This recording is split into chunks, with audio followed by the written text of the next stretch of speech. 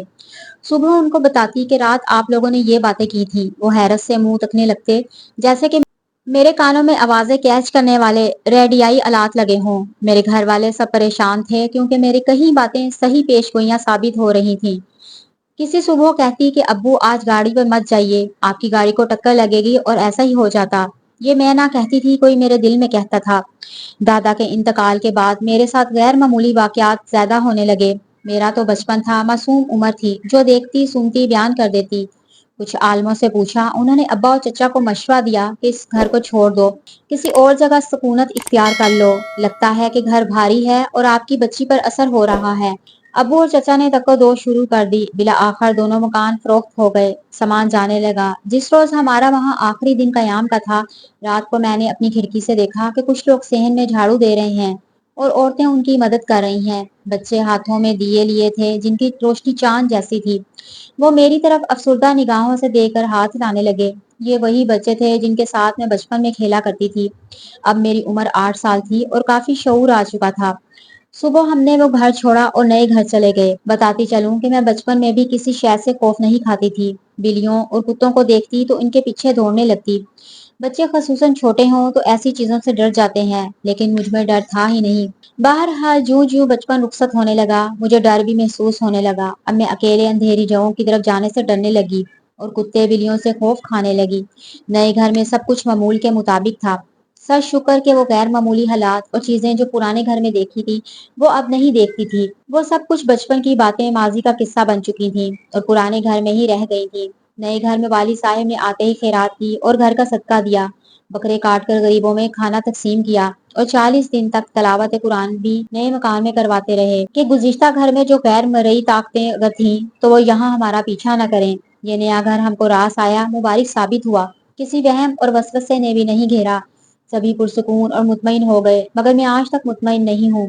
ہمہ وقت یہی سوچتی رہتی ہوں کہ بچپن میں پرانے گھر کے اندر جاگتی آنکھوں سے جو دیکھا کرتی تھی وہ سب آخر کیا تھا۔ بھلانا چاہوں تو بھی ان مناظر کو بھلا نہیں سکتی۔